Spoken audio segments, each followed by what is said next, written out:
again, welcome back. Here we are to continue talking about our weather app. The goal right now is to get the geolocation working so we can get the weather for your geographic position, right? In the last video, we arranged our code so we're ready to go, right? So I have my weather component right here. I've set up a couple functions inside there. One is to fetch the weather by the zip code, and one is to fetch the weather by the geo coordinates.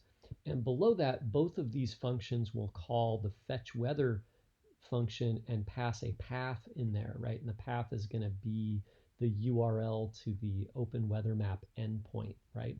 So we've got this all set up, and we've even set up a button at the bottom here to call on the fetch weather by geolocation, right? So when we call that function, we're going to need to get the geo coordinates, make the path, and then call fetch weather for that path, right? Okay, so let's do that right now. So the first thing is, how do we get the geo coordinates, right? So we're going to use this actually let's actually type it in here first. So maybe I'll leave that there, right? So let's do this. Let's do navigator.geolocation.getCurrentPosition. Okay, so this is the built-in function in the browser that gets your current position. And it's a little bit complicated the way that it works, more so than a lot of things. But I'll put the parentheses on the end here, and you can see that the code hints are helping me out here. So they're saying that I need to include a success callback, okay? And then this is going to return the position, okay? And then it's going to want an error callback that's optional, and then it'll give me the position error, message, right, or an error object. And then there's an options object, okay, that we give it some position options. And then this function doesn't return anything.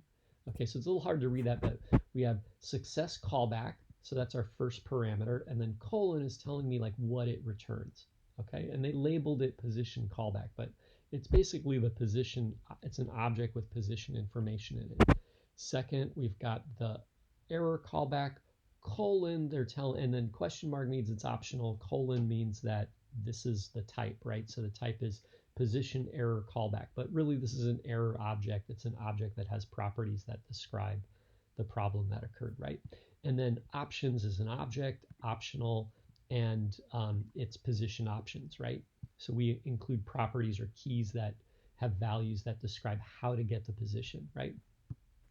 Okay, so let's get this set up. So what I'm going to do here is I'm going to write it in this way. I'm going to just put a function there and the arrow, and then a comma, and then another function for the error callback, right? So you can see that's getting bolded here, right? So I'll say, error callback, and then we're going to put some options here. Now I just named it options, but we don't have an options object yet. So let's say const options equals an empty object. So we can just pass an empty object for now, but maybe we'll add some properties to this in a moment, right? Okay, so when we get back to this, you can see that this is going to return the position call. It says position callback, but it's really an object. So let's just call it position, right? POS. And then this is going to be an error. And again, if we have an arrow function where there's only one parameter, then we can remove the parentheses. So I'm going to do that, right? Okay. And then now this will be the block of code that we run if we get a success. So if current position works successfully, it will call this function for us, and then we can run some code in here. So I'll put return there, and then if there's an error, get current position is going to call the second function, the second callback here, and we get to run the code in the code block here, okay? So how are we going to handle this? Well, first let's get this options object and figure out what this is, right? So I'm going to open up my browser here and look up get current position, right? So geolocation, get current position on the MDN site, right? So this gives us kind of a description of what is happening or what the code does. Oh, notice this is going to come into play later. It says secure context. This feature is only available in secure context. That means we have to run our app in HTTPS mode, okay? So we're going to come back to that later, okay? But this is going to affect us, right? If I look at the browser here, I don't know if you can see this, but this says localhost 3000. It's really like HTTP, right? HTTP://localhost 3000, right? So it doesn't show me the HTTP there, but this is running HTTP, not HTTPS. So if we try to get the geo coordinates here, it's going to fail, okay? Right? So we're going to have to run our React app in HTTPS mode. And I'll talk about that in a minute, right? So next gives us the syntax. So it says we got to include a success callback, and then they put it in the square brackets here, but everything in the square brackets is optional, okay? Success is a callback function that takes the geolocation position. So this is going to receive the geolocation position object as its input parameter. Okay, so this receives position. That's what we have over here, right? So there's our position object, right? And then error is optional and it returns an error object, okay? And then options. So options can take these properties, right? So it's an object that can take maximum age, timeout, and enable high accuracy, true or false. And it kind of tells me what these do, okay? And then they give us some code samples. So let's read the code sample here. So they show options object this way. Why don't we just copy their options, right? So I'm going to just copy those and I'll use the same options that they used, right?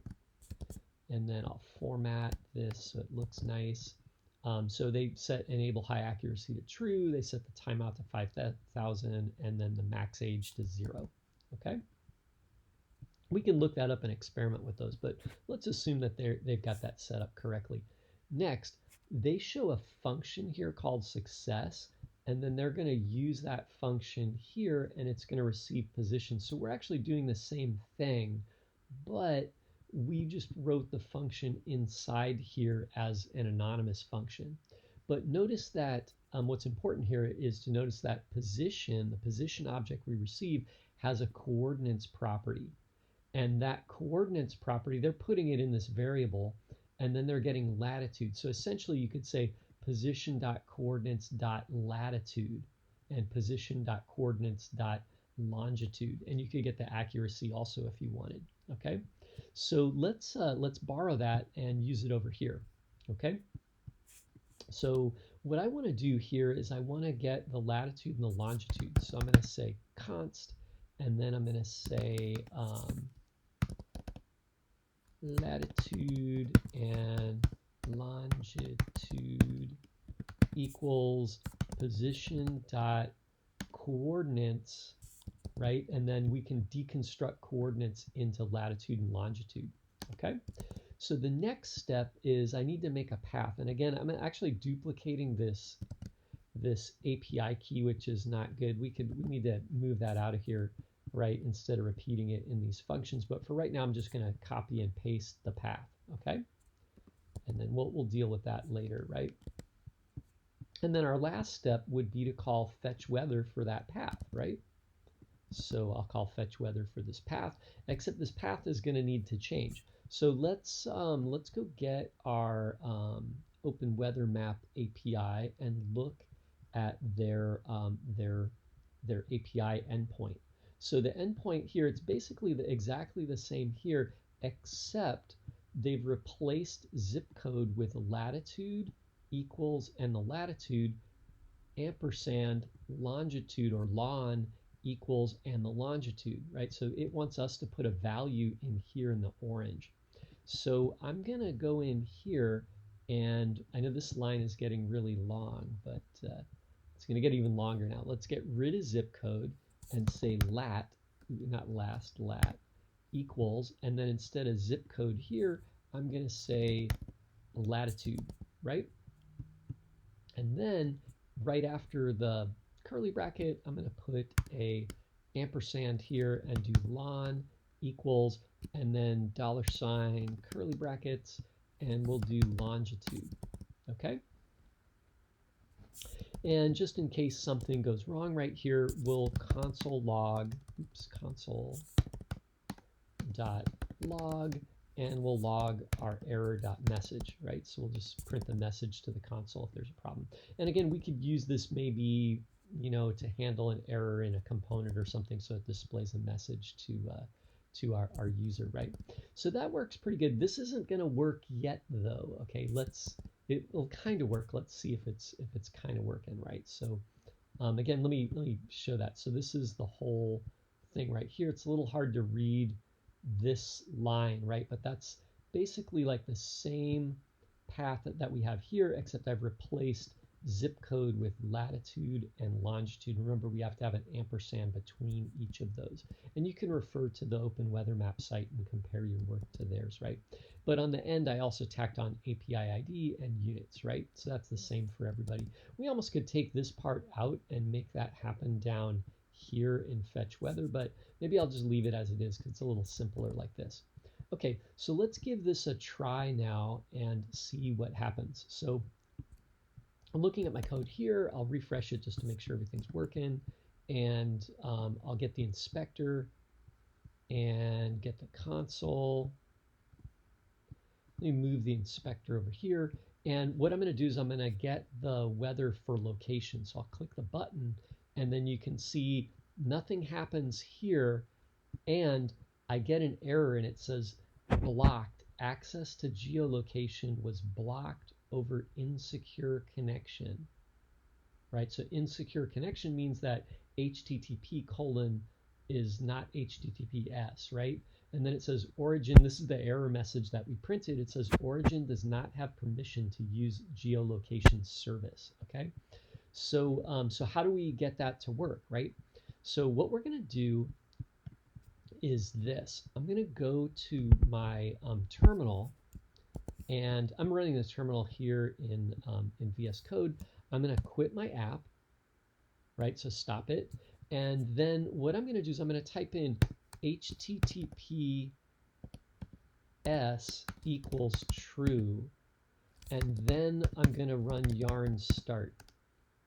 Okay, so this is a flag that we can set on our server locally if we want it to run in the HTTPS mode, right? So we say yes, HTTPS equals true, and then run yarn start, okay? So I'll hit return here, and it's going to relaunch my, my React app. It'll take a moment here. And you can see in the terminal here, it's going to say that I'm running in HTTPS. Now, I had done this earlier, so it didn't show me the error message, but usually what it'll give me is it'll give me an error message. Let me see if I can get that, if I can open this in Chrome and see what Chrome says, right? So I'm going to go get Chrome here.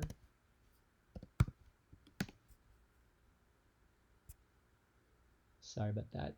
Because I did it earlier, and it'll give you this kind of ominous warning. So I want to make sure everybody sees that. Yeah, it's going to say this at first.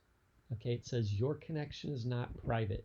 Okay, it says attackers might be trying to steal your information. So it's saying that we're kind of not a valid HTTPS server. Okay, so to do this, what we're going to do is we're going to click the advanced button, because we know this is our server. If you were on some random website on the internet, maybe you want to go back to safety and not go there, right? But what I'm going to do is I'm going to click advanced. In Safari, this looks a little bit different, but it's similar. You just got to click the little link that's kind of hidden at the bottom, and then click the button that says visit. And then over here it says proceed to location unsafe. So I'm going to click on this. It's my own website, so it might be unsafe, but I made it unsafe, so it's okay. So anyway, so now we're at the website. So now I can get the weather for the location. So I'll say get weather by location. It says, hey, do you want to allow that? I'm going to say yeah. And then I guess I have that turned off in Chrome. So I'll do it now in Safari. So if I click get weather by location, it says, do you want to allow? I say allow, and then And then it didn't work. I can't believe it didn't work. What did I do there? I just did this and it totally worked. Let me try it one more time. Maybe I made a mistake with, like I misspelled latitude or longitude, right? I think I did. Let me check that, right? Let's see, latitude. Yeah, I put two T's in there for some reason, right? And I didn't notice. So let's fix that, right? Um, so let's try it one more time. So I'll click on get weather by location. Oh, it says 60 degrees. Nice, great day. I'm gonna go for a walk. So anyway, so hopefully that's helpful to you. Again, you'll have to run, the key there is can't use geolocation unless you're running HTTPS. And if you're in React, with using the create React starter code, you can start with I'm going to put start HTTPS server with HTTPS equals true and then yarn start. Okay, so you'll run this in the terminal, right? Just that line right there. Okay, so anyway, hopefully that's helpful. And then here we have our geolocation. We're getting current position and we're handling that, right? So anyway, thanks for watching, and hopefully that's helpful to you, and have a great day.